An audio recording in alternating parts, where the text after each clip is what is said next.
सुप्रभात। हिंदी की कक्षा 10 में आपका स्वागत है। बच्चों, आज मैं आपको कृतिका के पाठ साना साना हाथ जोड़ पढ़ाने जा रही हूँ। इनकी लेखिका मधु कांकरिया है। साना साना हाथ जोड़ एक यात्रा वृत्तांत है जिसमें लेखिका मधु कांकरिया ने गंगटोक से लेकर हिमालय तक की यात्रा में प्राकृतिक दृश्यों के साथ उन दृश्यों का भी वर्णन किया है जिसमें स्त्री हो या पुरुष, सब किस प्रकार विषम परिस्थिति में संघर्षों को झेलते हुए अपना समय व्यतीत करते हैं। लेखिका प्रकृति प्रेमी है और हृदया भी। वो प्रकृति की सुंदरता में ओतप्रोत हो जाती है तो दूसरी तरफ वहाँ की महिलाओं को जोखिम भरा काम देखकर उनका मन विचलित हो जाता है। साना साना हाथ जोड़ गढ़दहु प्रार्थना हमरो जीवन तिमरो कैसे ली। वहाँ की महिलाएं छोटे छोटे हाथ जोड़कर प्रार्थना कर रही हैं कि मेरा सारा जीवन अच्छाइयों को समर्पित हो जाए। लेखिका ने ये प्रार्थना वहाँ की नेपाली युवती से सीखा था। लेखिका की यात्रा गंगटोक शहर से प्रारंभ होती है। गंगटोक की प्राकृतिक सुंदरता तो देखते ही बनती है। शाम के समय ऐसा लगता है जैसे आसमान के तारे धरती पर उतर आए हों। गंगटोक बादशाहों का शहर माना जाता है। यहाँ की सुबह हो या शाम या रात सभी अत्यधिक सुंदर और आकर्षित करने वाली होती है। लेखिका को सुबह युमथांग जाना था, परंतु सुबह उठते ही वो बालकनी की ओर भागी, क्योंकि यदि मौसम अच्छा होता है तो वहां से हिमालय की सबसे ऊंची पहाड़ी कंचनजंगा दिखाई देती है। लेकिन उस समय कोहरा था, इसलिए ये सुख वो नहीं प्राप्त कर सकी।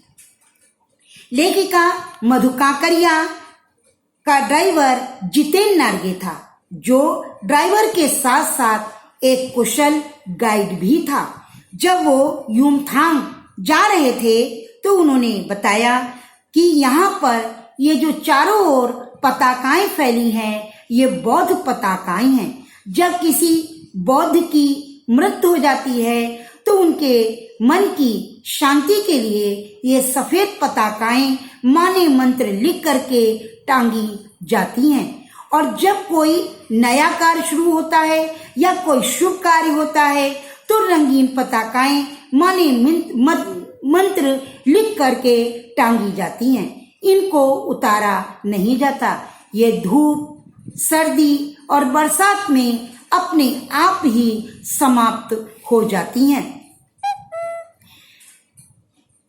रास्ते में कभी लॉन्ग स्टॉप पड़ा। नार्गे ने बताया कि यहीं पर गाइड फिल्म की शूटिंग हुई थी। नार्गे ने यह भी बताया कि यहाँ पर स्थानीय लोग काफी समय से झगड़ा कर रहे थे और इसी स्थान पर यहाँ पर संधि पत्र लिखा गया।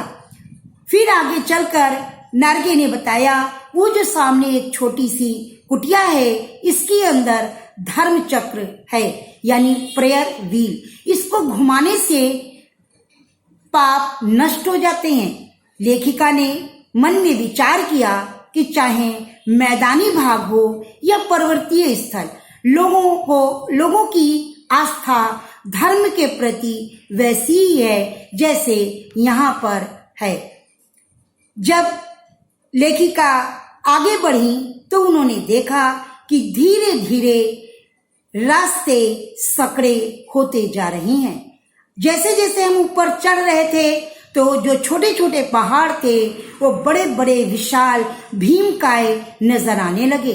जैसे जैसे पहाड़ भीमकाय नजर आने लगे तो रास्ते सकड़े और बड़े खतरनाक दिखाई देने लगे। चारों ओर की वादियों में फूल जो है वो खिले हुए थे, जो लोगों का मन अपनी ओर आकर्षित कर रहे थे। लेखिका ने देखा कि आगे तीस्ता नदी बड़े कलकल और शुद्ध रूप में निर्मल जलधारा से बह रही हैं। वहीं पर उन्होंने देखा कि सेवन सिस्टर वाटरफॉल भी जो बहुत ही खूबसूरत है।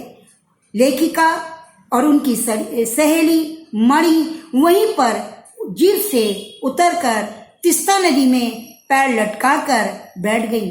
वो जैसे कोई राजकुमारी एक सुख का अनुभव कर रही थी, उसी प्रकार वो वहां के सौंदर्य को अपने हृदय में उतारना चाह रही थी। कुछ लोग उस सुख के साथ वहां पर कैमरे से फोटो भी ले रहे थे।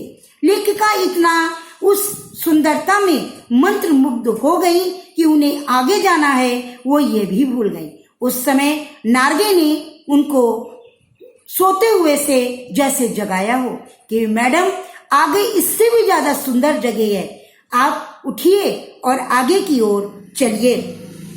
लेकिन लेखिका जैसे ही आगे बढ़ी, उनके हृदय के तार झंझना कर टूट गए।